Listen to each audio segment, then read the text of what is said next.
And you know, we decided to do this old style. I mean, I spent a few years doing this Q&A stuff with people, so I figured why not do it today. You might? Can you hear? Hello? Okay. Good evening. Okay, so let me just ask you, true or false? Squeezy the Python. Pat Quinn's muse for pension reform. Squeezy the Python, you did it in Rhode Island, and that's why he stole it.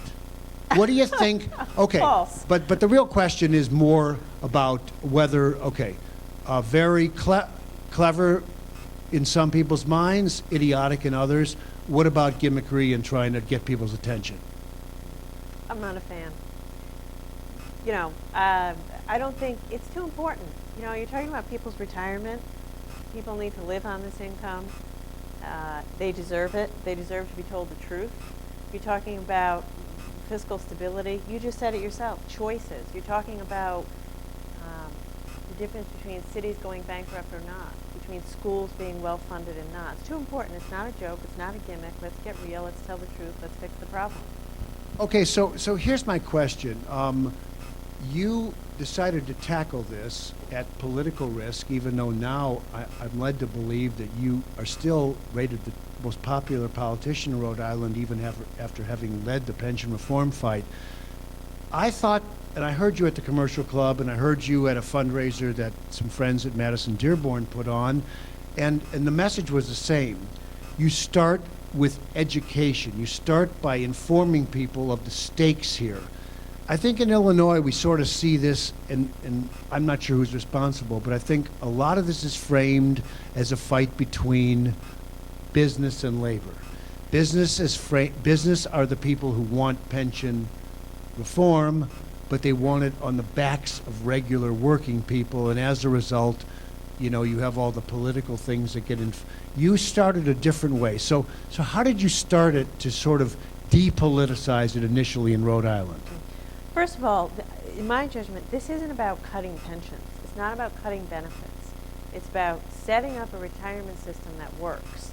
And by works, I mean it's affordable, sustainable, and secure. Provides retirement security and is affordable for the state over the long run. So I think you got to get everybody's head around that as a goal and just agree it's just too important to play politics with it. I began our effort by offering a report called Truth in Numbers. It was probably the most boring political document, you know, ever authored. And when I said to my staff, we're going to put 15 pages of just the facts, you know, little PowerPoint charts, they literally laughed at me.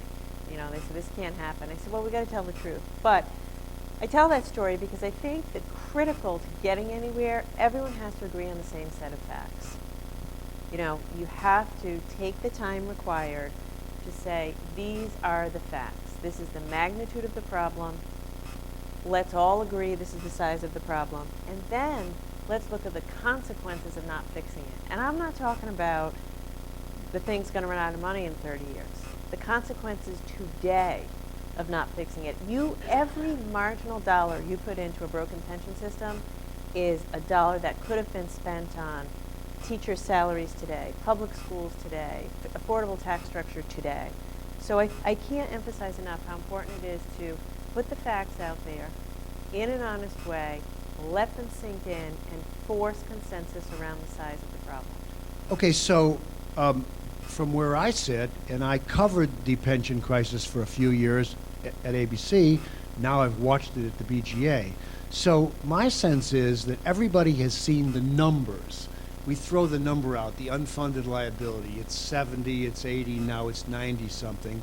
But I don't think there's any widespread understanding of what that means in terms of the things you just mentioned.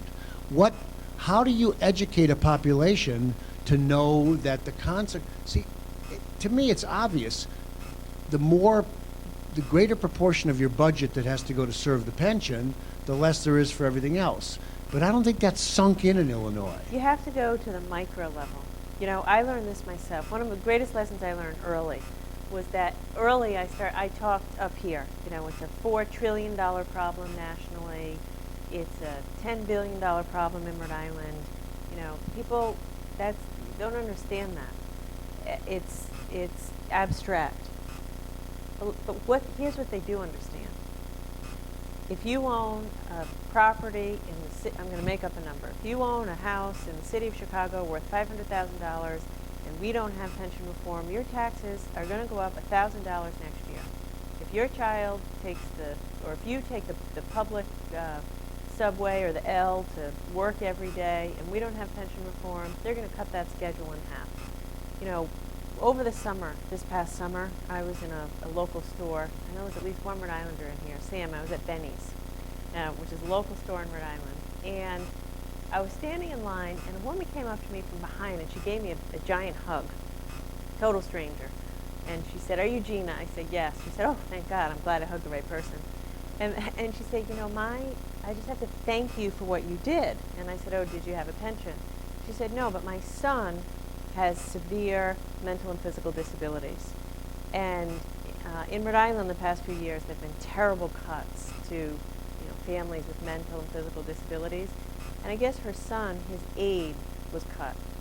And she said, it's just not right that somebody can retire at 50, get a raise every year in retirement, and my kid can't even go to the movies once a month because he can't afford an aid." Those are the stories that will motivate people to act. And I don't think you want necessarily all the business guys. You want that mom saying, "Hey, this just isn't fair. My kid's suffering." So I guess my question is, does it take one person to manage it? I'm thinking about Pat Quinn, our governor, who in March of 11 actually laid out a pension reform plan in his State of the State address, which I think was extraordinarily bold and courageous for him as a kind of a New Deal Democrat. He actually went further than he ever had before. But my sense is that that plan just sat on the table and never had any kind of, it was never worked over the next year. It's actually been a year and a half now. So how do you do this? I mean, does it take one person to basically decide that they're the champion of pension reform? Because we haven't really had one here. I can only tell you my experience. I decided I was going to make this my mission. I am the treasurer. I'm the chair of the state's retirement board. I'm the chief fiduciary.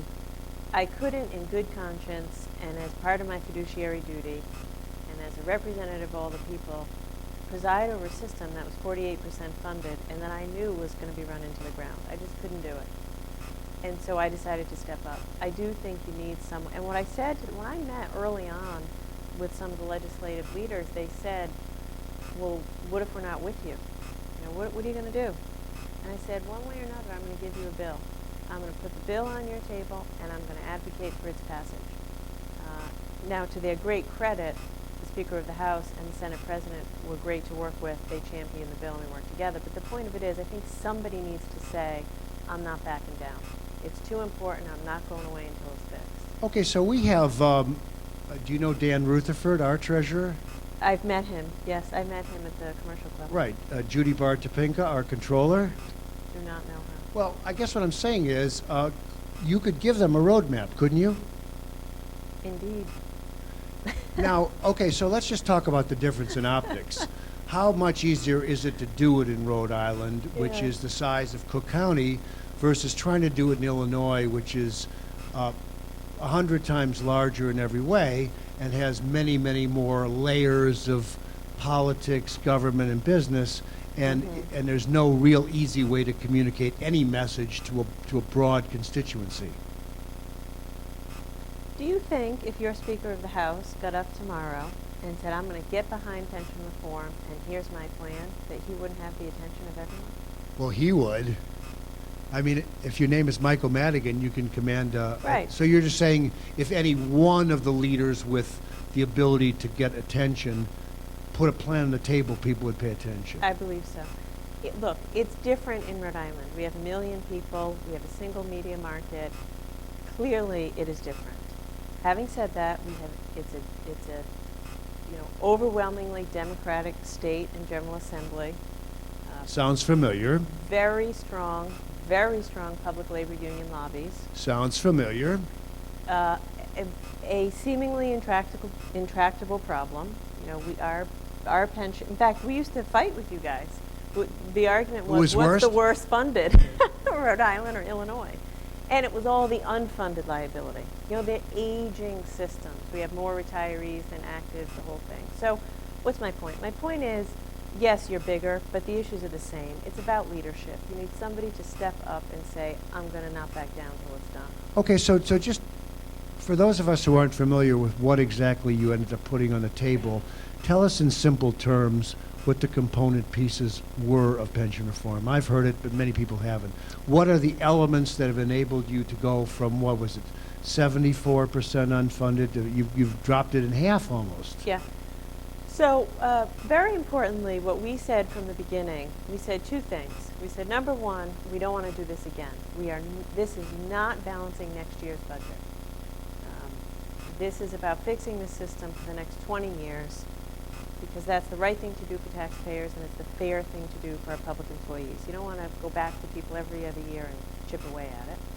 And the second thing we said is we want a system that provides retirement security. It's interesting listening to you.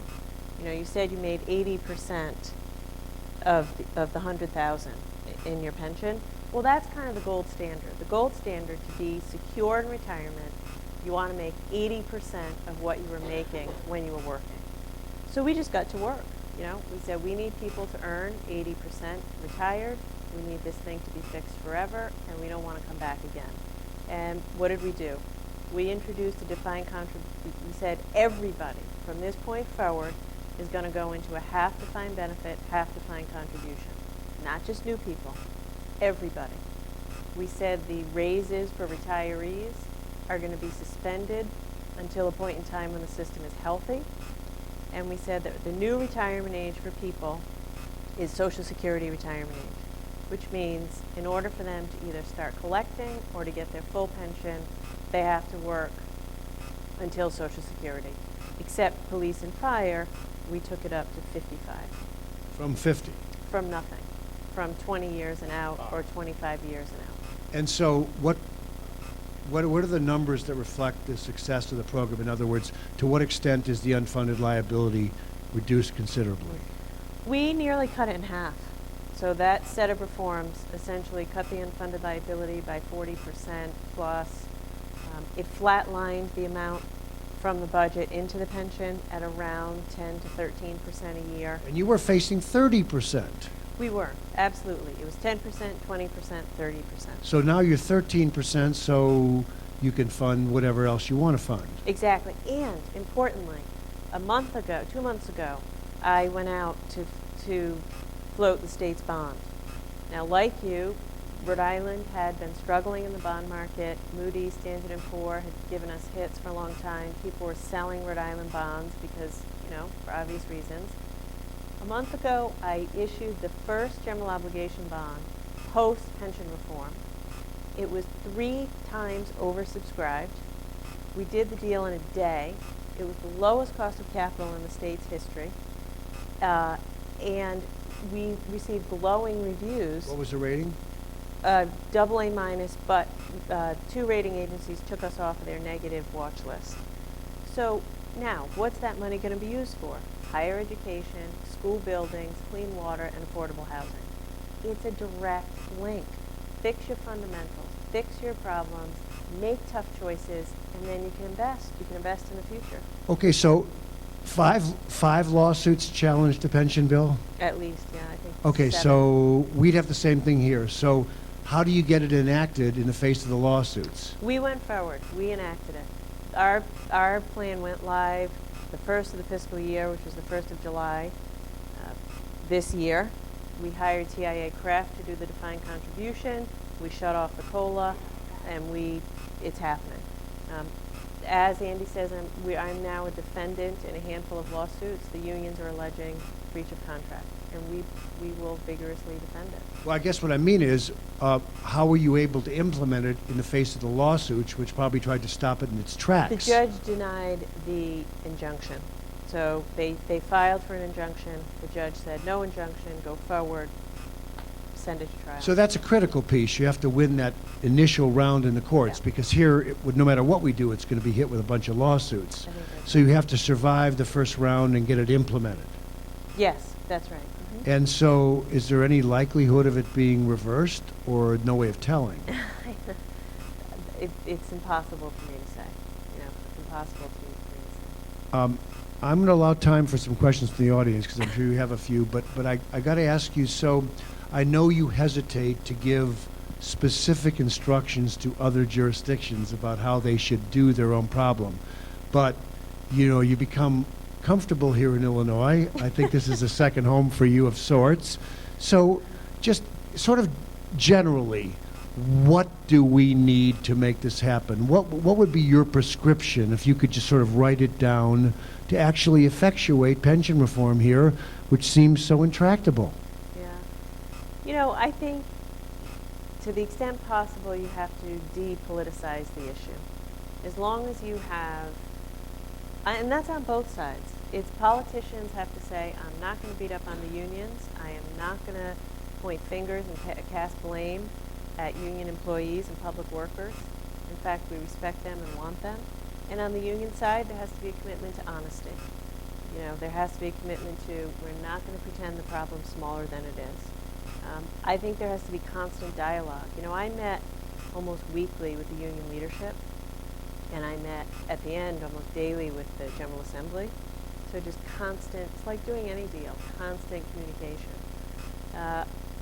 I can't emphasize enough. I think, I'll tell you this. People say to me, when did you know you were going to get it done? I knew I was going to get it done when I was shopping at Home Depot on a Saturday morning in casual clothes. I read this in the Washington Post, didn't And I? the guy came up to me in the parking lot and he said, you know, we've got to get this done. We have to get pension reform done. And I said, do you have a pension? And he said, no, but I'm scared. I'm scared about my future. I'm scared about my kids' future. He said, for the first time in my life, I looked up who my state rep was and I called him. And until you get to the hearts and minds of the average person in Illinois, not the average union member, not the average politician, just, you know, everyone. Until that person knows in their heart and their head why this matters to them, I don't think you're going to get it done. Because I'm going to let you know a secret. Politicians want to get reelected. And so they need to feel the demand. They need to have a public demand saying, pass that bill. And yet there has not been there have been no public hearings in Illinois beyond we did a couple idea forums on pensions. But you're basically saying that someone has to do a roadshow, town by town, village by village, and kind of explain this to people. Yes. And that hasn't happened. Either in You like did that. I did that. Now, there's a great example where size helps. I personally probably talked to, 10,000 plus people. I was out every night, every forum, everywhere, not just chambers of commerce, Rotary clubs, chambers of commerce, union halls, VFW halls. We did telephone town halls. I did a lot of media appearances. So I think, in a place here, obviously you'd have to do more TV and more telephone and whatever, but you can get the message to the people. Okay, so your approach, didn't Mayor Emanuel essentially borrow your plan for his suggestion here in Chicago? It's most of the same components. A lot of it is, yes. So how do you, to me, the thing about this pension fight that I find most unpleasant is that an awful lot of mid-level and low-level government employees have gone about their business every day, done their jobs, thinking they're going to retire with modest pensions, are being asked to get less because the politicians screwed up the whole system. And there's a certain basic unfairness, and that's what the unions fight against. The idea that the average pension is 30 or 40,000, and you're chipping away at those folks when they're not the problem. They aren't the problem, but that doesn't mean there isn't a problem that has to be fixed. They didn't create it. Politicians did create it. Politicians weren't honest. Politicians didn't run the numbers to figure out the long-term cost of what they were promising. So what are you going to do? Stop there? Is it fair? Is it fair to let the system be underfunded and deprive, you know, on election day, I spent a lot of time in this election defending state reps and senators who took the tough vote. And I was out on election day in East Providence, and I was talking to a girl. She was in 6th grade, and I said, how's 6th grade? She said, well, it's okay, but I really wanted to play sports, and they cut school sports at my school. Is that fair? Is it fair that that kid can't play sports? Is it fair that the bus service in Rhode Island is cut nights, weekends, and holidays? There's issues of fair. Is it fair that a 30-year-old school teacher in the city of Providence was paying 10% of her pay into a pension system that was going to be out of money by the time she was going to retire? That is not fair. That is dishonest. It's broken, and it has to be fixed. I want to let these people ask a couple questions, but I have one last one, and that is, you probably have a cursory understanding of our situation here. Is there a fix that you think might work here, separate from yours? I can't imagine you could freeze our COLA. Maybe you could cut it. I mean, is there something that would work in a big state like this with all the different media markets and all the different interest groups? If you were living here and someone said, for the next 6 months, fix our pensions, what would you do? I think you need to decide what's the goal, right? So, do you want to cut your unfunded liability in half? Do you want to solve this problem for 5 years, 10 years, forever? And you set out those parameters, and then there's any number of ways to get there. I mean, the one good thing about the pension is, you know, you can run the numbers, and there's a push and a pull. If you think politically you can't stop the COLA, fine, but you have to find those savings someplace else. There's only Where would you find them if you can't? Well, these are the levers. COLA's the biggest savings. Yeah, in our case, suspending the COLA saved $1 billion, which, you know, is more than 10% of the problem. So the retirement age, it's not, basically if you retire early, live longer, and receive a raise every year, that's a dangerous combination. So the levers are that really move the needle: retirement age, compounded COLA, and then the whole structure of defined benefit. I mean, the structure of defined benefit puts all of the investment risk on the taxpayer. And, is that fair? We decided in Rhode Island we'd have part defined benefit, part defined contribution, so you share the risk between the taxpayer and the employee. But I think it's not just the size of the problem, it's concepts of risk. Because the last thing you want, I think, is you put something in place, next year we have a terrible stock market, and you're back in the same hole. If you don't raise the retirement age and you don't tinker with the COLA, there's not much to save, is there?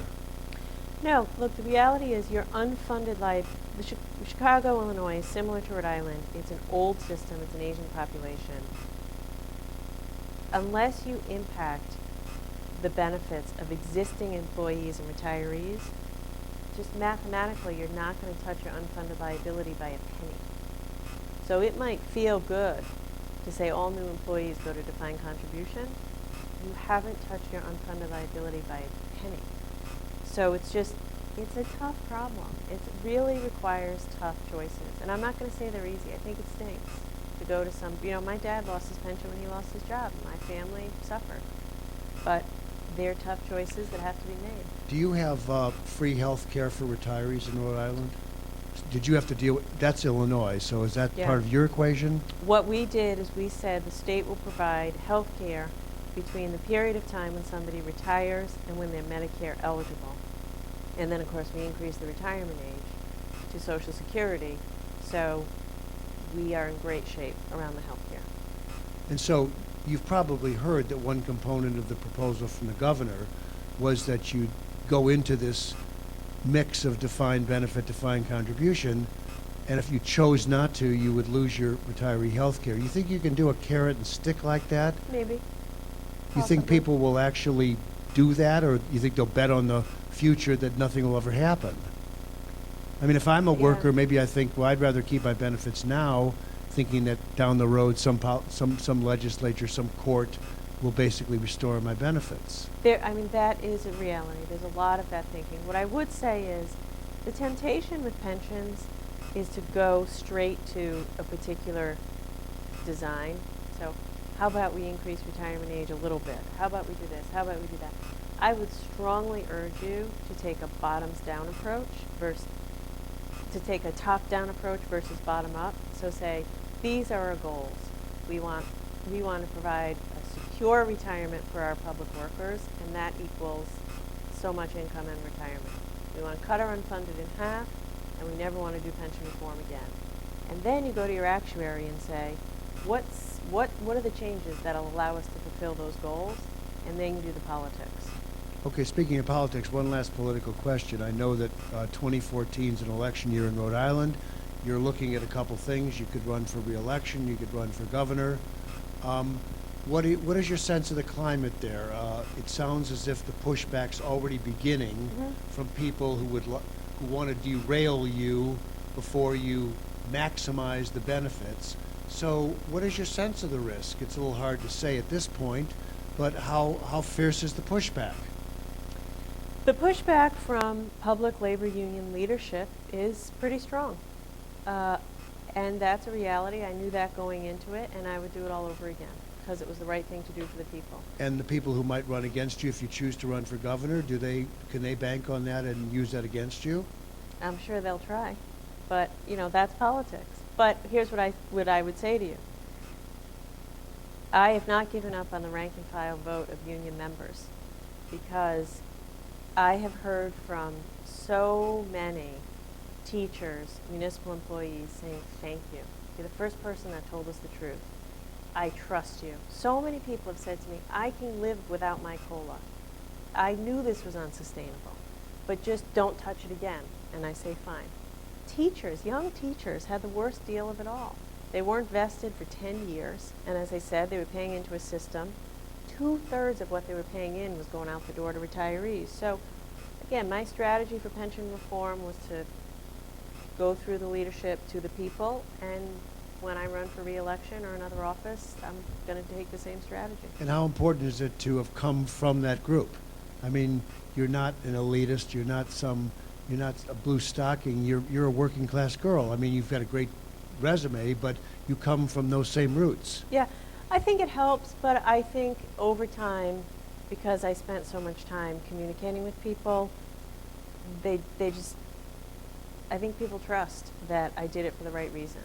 And that's a very precious thing that I take seriously, and I hope that that trust will translate into a trust in me to continue to lead. And if it doesn't, and if you crash and burn and you pay a political price, you'll still feel it was worthwhile? Absolutely. 100%. I only want the job to get things done. I mean, I gave up a good job in the private sector to do this. My son turns 6 tomorrow, and I'm on the road for the cause. There's a lot of sacrifice, but it's the right thing to do. Have we heard that from anybody in Illinois? Or did I miss it? Okay, so a couple more minutes. If anybody has a question for Gina, here's a good opportunity. I asked as many as I could think of, but I'm thinking there might be a couple out in this room of wise men and women. Anybody? I know who you are. I can't remember your name, but I know you. Hill Hammock, our head of our development committee.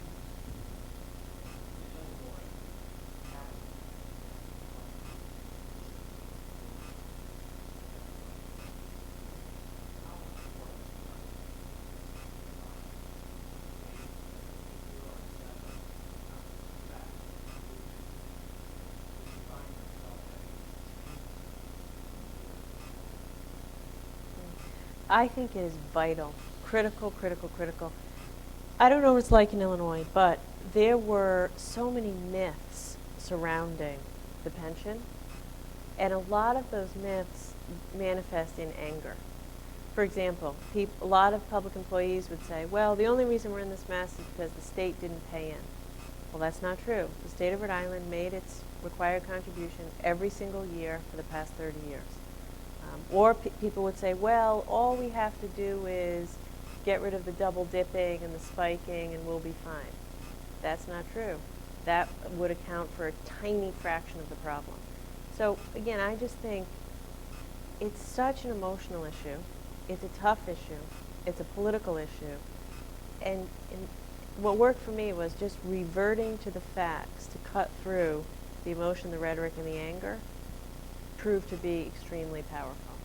You know, it's your motto, you know, shine the light, I think. It is vital. Shine the light. Tell the truth. Don't let people veer. You know, after a while, when I had these town hall meetings, yeah, people were angry, but after they vent, you got to get back to work. And what she did was, Ronald, one second. After all these conversations and all this education, as I recall, you put a plan on the table. I did, yes. And you told people, well, you want to change A. If you want to take money away from the plan in A, you got to put it back in B. Got to be zero sum. You don't like this? Fine. Take it out, but put something back in that leaves the dollars the same. And, you know, what do we have here? Quinn, a partial plan. Madigan, a tax shift on burden, Chicago versus the rest of the state. But nothing resembling a full-fledged plan from anybody unless I missed something. Well, I should take that back. Civic Committee borrowed most of the measures from your plan, but coming as it did in Illinois, it felt draconian because it was everything at one time without the run-up, without the education. Rod, our board chair?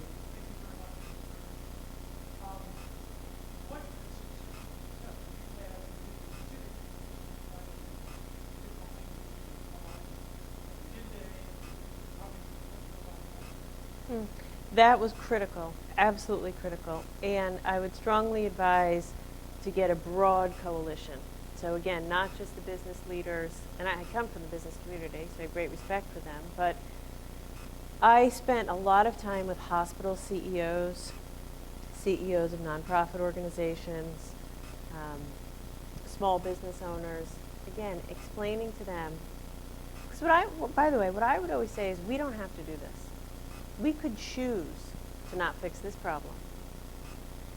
And if we do that, city province might go bankrupt, the pension will run out of money, you know, your property taxes might double or triple. Very sadly, somebody won't get a pension check one day. We could do that. But, so why do I say this? So I would go around and I would explain to the Rhode Island Foundation or hospital CEO, if you're not with me on this issue, here's how much your funding will be cut next year. If you're not with me on this issue, you know, here's how it impacts you. So at the end, we had people from all walks of life who had never been politically active before. The number of people who went to the State House to testify, who waited in line for 4, 5, 6, 7, 8, 9, 10 hours to testify, who had never before been to the State House, was unbelievable. And that's why it happened. You know, these were, like I said, small business owners, local lawyers, nonprofit, hospitals, union, you know, teachers, young teachers. I had young teachers coming up to me in tears saying, you can't give up, don't give up.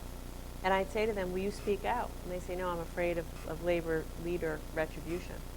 What about that line in the Washington Post story where some guy says, you just cost me $300,000 and then he hugs you? No, a woman, Oh. She said to me, you know, she wasn't a teacher, she was a teacher's aide.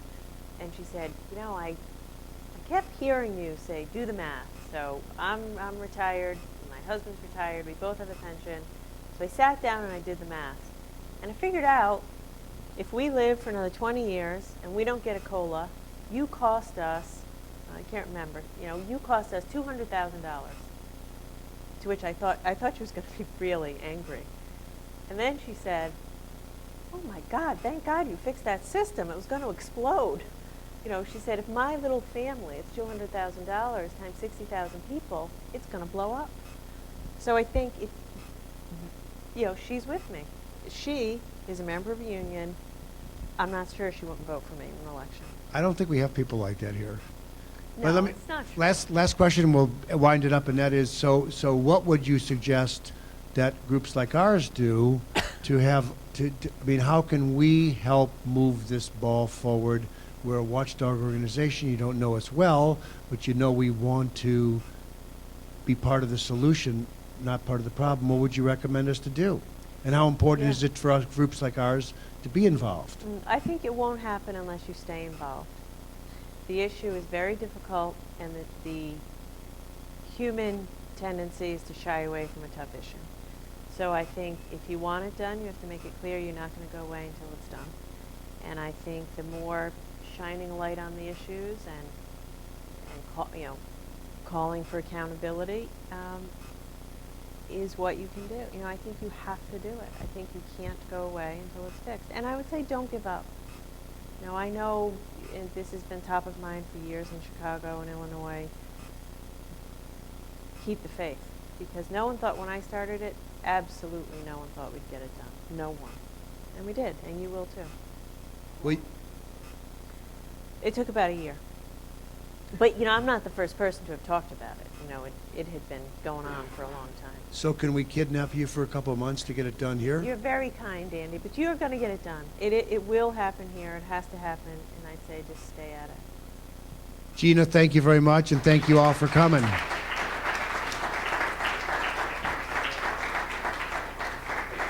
That inspires us to keep the faith, and we shall. So Good.